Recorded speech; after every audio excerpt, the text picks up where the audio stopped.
আগের ব্লগটায় তো তোমাদের দেখিয়েছি ঠাকুর ঘরটা আমি কিভাবে পরিষ্কার করেছি। শুধু পরিষ্কার করলেই তো হবে না, সবকিছু সুন্দরভাবে গুছিয়েও রাখতে হবে যেন সময় মতো হাতের কাছে সবকিছু পাওয়া যায়। সেটার জন্যই আমি এই দেখো ছোট ছোট যে কার্ডবোর্ডের বাক্সগুলো আসে, এই বক্সগুলোকে সুন্দরভাবে রঙিন কাগজ দিয়ে মুড়িয়ে তার উপর দিয়ে আমি সেলো টেপ দিয়ে সুন্দরভাবে আটকে দিয়েছি যেন কোনো কিছুতে নষ্ট না হয়। এই সুন্দর করে সাজানোর কোনো প্রয়োজন ছিল না, কিন্তু দেখার সৌন্দর্যের একটা ব্যাপার আছে, আর সবকিছু দেখতে ভালো লাগলেই দেখবে সবকিছুতেই শান্তি লাগে। আর এই বক্সটাতে রাখছি নিত্য প্রয়োজনীয় যেই পুজোর জিনিসগুলো, ঘি, মধু, আতপ চাল, চন্দন, তিল, হরতকি, তারপর গোলাপ জল, অগরু, এসব সমস্ত জিনিসপত্র ওখানে রেখে দিয়েছি। এই বক্সটা যেহেতু ওপেন, আমার প্রতিদিন এটা থেকে নিতে সুবিধা হবে তাই, আর আমি এই জিনিসগুলো আমার সব সময় প্রয়োজন হয়। আর এই ঢাকা বক্স যেগুলো, সেগুলোর মধ্যে যে জিনিসগুলো বেশি প্রয়োজন হয় না সেগুলো রেখে সেগুলো ঢেকে আমি তলার দিকে রেখে দেব।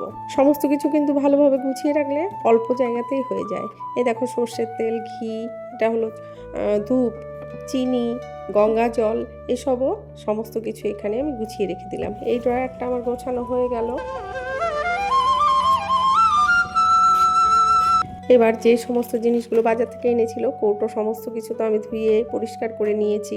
এগুলোকে রিফিল করে নেব একটা একটা করে, কারণ সব কিছুই দেখবে পুজোর সমস্ত জিনিসই হাতের কাছে না থাকলে ভালো লাগে না। আমার প্রত্যেকটা জিনিস যখন জিনিসগুলো শেষ হয় তখন আমি আবার ধুয়ে ধুয়ে কন্টেনারগুলোতে সব রিফিল করে নিই। তাতে কি হয়, কৌটোগুলোও পরিষ্কার থাকে। তো দেখলে আমি এখানে কাজু, কিশমিশ, গুড়ের বাতাসা, মিষ্টি সব নিয়ে নিলাম। আর জানোই তো ঠাকুর ঘরে এলাচ, লবঙ্গ, দারচিনি এসব খুব দরকার পড়ে। আর নিচ্ছি যে আতপ চাল, এগুলো সমস্ত কিছুই আমি সুন্দরভাবে গুছিয়ে রেখে দিচ্ছি। আমার যদিও ঠাকুর ঘরের পাশে রান্নাঘর আছে, তবুও আমি সেখানে রান্না করি না। আমার দেখো, এটা হলো আমার খাটের সাইড টেবিল, এটার মধ্যেই আমি ঠাকুরের ইন্ডাকশন রেখেছি, এখানেই আমি রান্না করি। আর এটার যে ওপরের ড্রয়ারটা, সমস্ত মশলা সমস্ত কিছু আমি এখানেই রাখি। আর ড্রয়ারের নিচটায় আছে একটা কাবার্ড, সেটার মধ্যে রাখি ঠাকুরের কিছু প্রয়োজনীয় বাসনপত্র। বড় বড় কন্টেনার যেগুলো, আটা, ময়দা, চাল, তেল, এসব ওখানে রাখি। আর ঠাকুরের সিংহাসনের ডান সাইডটায় একটু ফাঁকা জায়গা আছে, ওখানে রেখেছি কন্টেনারে করে গঙ্গা মাটি, ধুনো, নারকেলের ছোবড়া, এগুলো সব রেখে, এই দেখো যেই আমি একটা পিঁড়ি আছে যেটার মধ্যে আমি পুজো করি সবসময়, সেটা ওখানে রেখে তার উপর রেখে দিই। আর ঠাকুরের সিংহাসনের ড্রয়ারটার উল্টো দিকে আছে একটা ছোট তাক, ওটার মধ্যে আমি ঠাকুরের সমস্ত কাপড় রাখি। দেখো এটাতে রেখেছি উলের কাপড়গুলো, এখন আর প্রয়োজন নেই।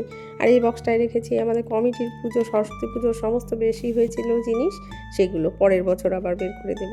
আর এই বক্সগুলোতে রেখেছি ঠাকুরের সমস্ত কাপড়। আর এই দেখো এই সুন্দর পাখাটা, এটাও রেখে দিয়েছি এখানে। তো এইভাবেই গুছিয়ে নিয়েছি আমি ঠাকুরের সিংহাসনটা।